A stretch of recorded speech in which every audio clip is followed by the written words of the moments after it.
Welcome back to ZNGP Today. Marc Márquez admitted he forced too much after crashing out from the lead of the San Marino Sprint, a mistake that ended his incredible run of sprint podiums, but didn't rattle the championship leader. The Spaniard accepted the error as part of racing, highlighted tyre and temperature factors, and pointed to Marco Bezzecchi as the man to beat for Sunday's Grand Prix.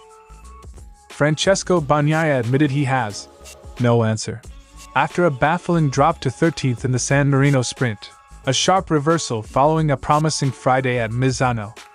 The Ducati factory rider blamed mistakes in qualifying, a loss of front-end feel in the sprint, and described the weekend as a psychological slog.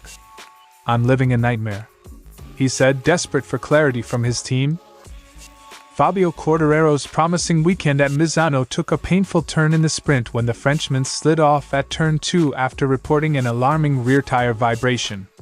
Having fought from Q1 to the front rows and running fourth early on, Quartararo said the crash wasn't the result of over-pushing but of an unexpected mechanical/tire sensation that made the bike jump.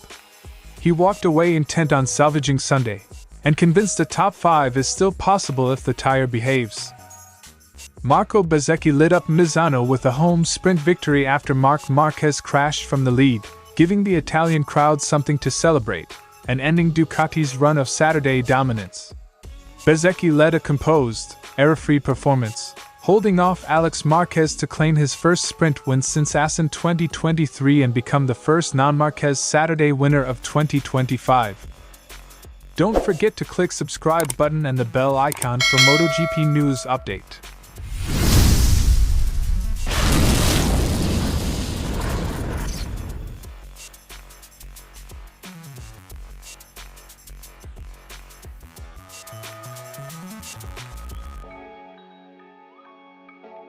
Marquez had led briefly before falling at turn 15 on lap 6 of 13, having taken the initiative after a small error from Bezzechi.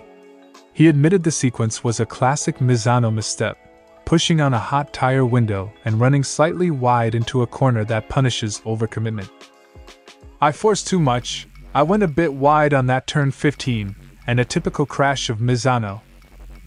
The incident was less a technical failure than a human one, a calculated risk that simply didn't pay off. Marquez reflected that his aggressive sprint approach has usually paid dividends all season, but accepted that the margin for error is tiny. He highlighted tire temperature swings and the challenge of managing heat after a move for the lead. He'd been taking big risks in sprints this year and it can happen that one ends in a fall. Sprint tactics demand maximum attack early. Most have succeeded, but this was an example of the flip side. While the crash ended a flawless sprint record, Marquez seemed composed afterwards. He underlined that crashing while leading still proves speed and wasn't a reason for alarm. The tone was practical, not dramatic. "Nobody is perfect. If you crash leading the race, then you have the speed." For a rider in Marquez's position, resilience and perspective are the immediate priorities. The crash alters little in the championship picture. Marquez still commands a huge 173-point advantage. He reiterated that clinching the title is important, but he will try to close as soon as possible, without forcing unnecessary risks. "I'm relaxed, still 173 points." The incident tightens daily focus rather than changing the season's broader dynamics. Marquez tipped Marco Bezzecchi as the fastest rider for Sunday after Bezzecchi converted the sprint win and showed durable pace, particularly on the medium rear, which didn't drop off. Marquez said the Aprilia rider is dangerous on this track but not the main championship threat. "Tomorrow Bez is the fastest out there. He has a very good pace." Marc Márquez statement. Bezzecchi's sprint success and tire stability mark him as a weekend favorite, especially when the medium rear behaves. Marc Márquez's sprint crash at Misano was a clear lesson in sprint error risk management. Push to win, accept the occasional cost. He remains philosophically steady, owning the mistake, noting the tire context, and keeping title maths front of mind, while naming Bezzecchi the weekend's immediate rival. The championship march continues. This was simply a reminder that even the best riders occasionally misjudge the balance between attack and control. Bagnaia accepted responsibility for a subpar qualifying that left him 8th on the grid, saying he missed 2/10 around the track and failed to nail a lap that the bike had the potential to deliver. "It was my fault.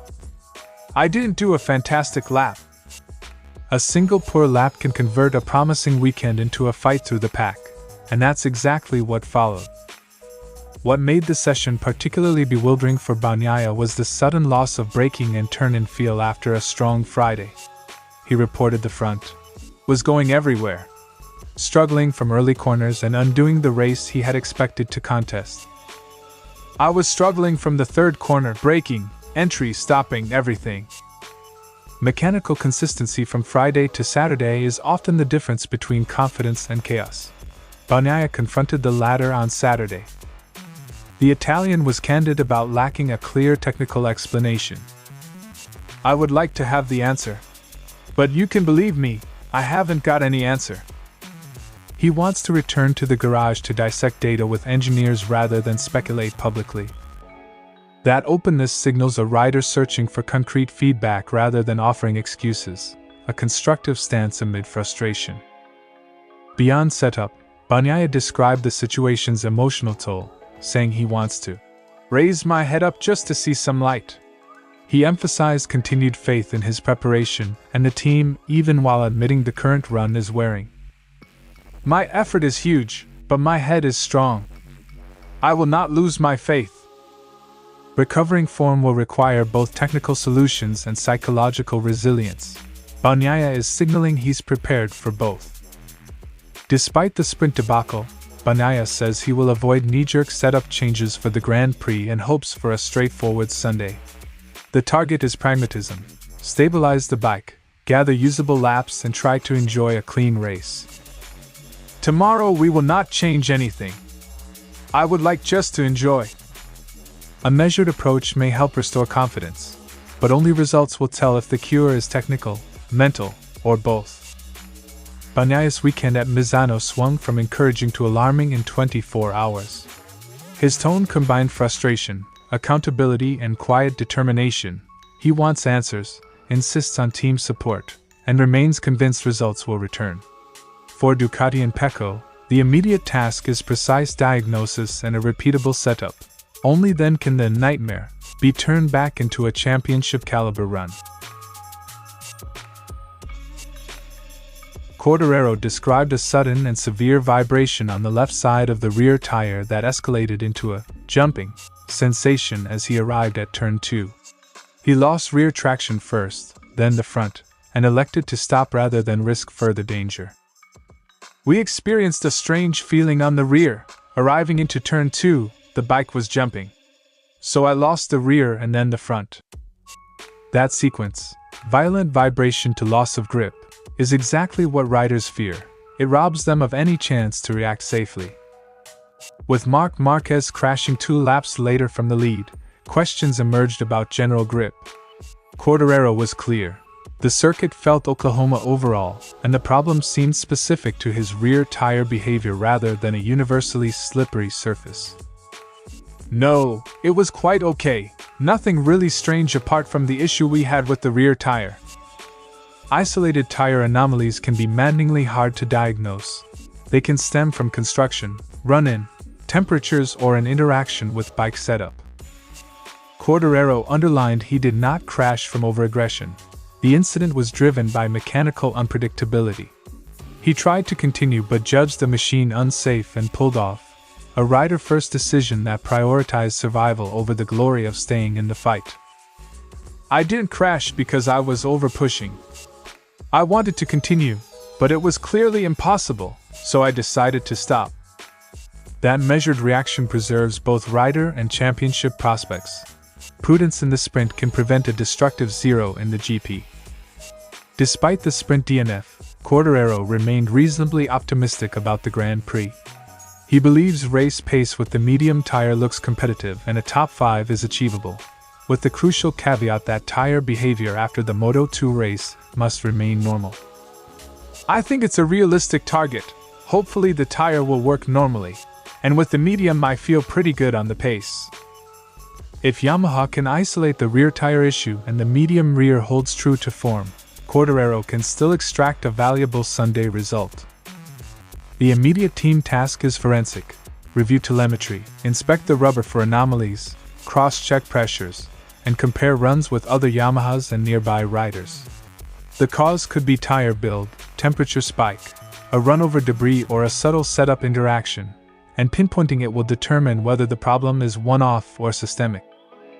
Quartararo's Misano Sprint crash felt more like a technical betrayal than a rider error. A freak rear tire vibration turned into an uncontrollable jump and ended a strong run. His reaction, stopping, analyzing, and keeping eyes on Sunday, was pragmatic. If Yamaha can find the root cause and the medium rear behaves as expected, Quartararo still believes he can score a solid finish. For now, the story is one of caution, quick diagnostics, and a hope that the strange feeling was a single-session fluke rather than a recurring gremlin.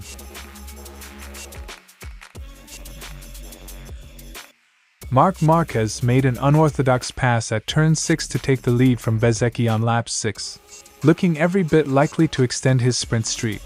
But 9 laps later he ran too deep at turn 15 and crashed, gifting Bezzechi the advantage. I didn't really expect it, but I knew that he would be close because I'd made a couple of mistakes. So I wasn't really expecting it. But I kept calm and I was there.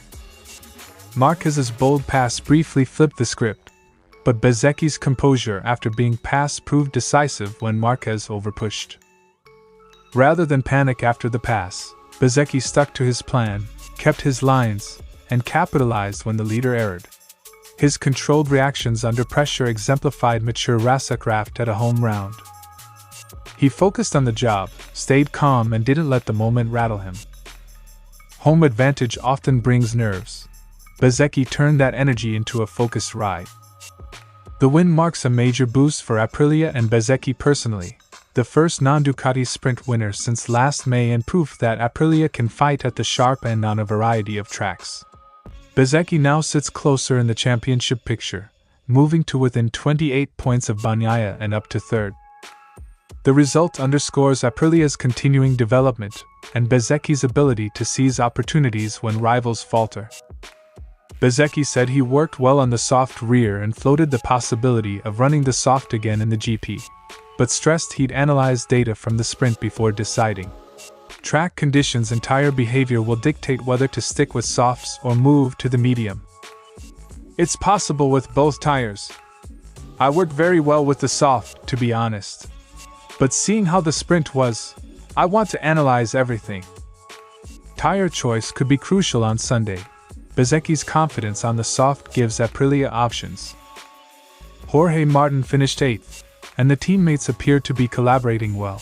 Martin praised Bezzechi's lap, and the pair have been exchanging feedback to push Aprilia forward. The toe-in practice and shared setup work are paying dividends for the squad. A strong intra-team dynamic accelerates development. Both riders stand to gain. Bezzechi's sprint win makes him a live threat for Sunday's Grand Prix. With confidence high and Aprilia's pace proven, he's in a good position to challenge the Ducati contingent, especially if tire selection and race management align. Marc Márquez remains the benchmark despite the sprint crash. Expect a tense, tactical battle on race day. A brilliant home Saturday for Bezzechi, calm under pressure, opportunistic when it mattered, and a shot of momentum for Aprilia heading into the main event. Thanks for watching ZNGP Today, and this is your MotoGP news update. And see you next time!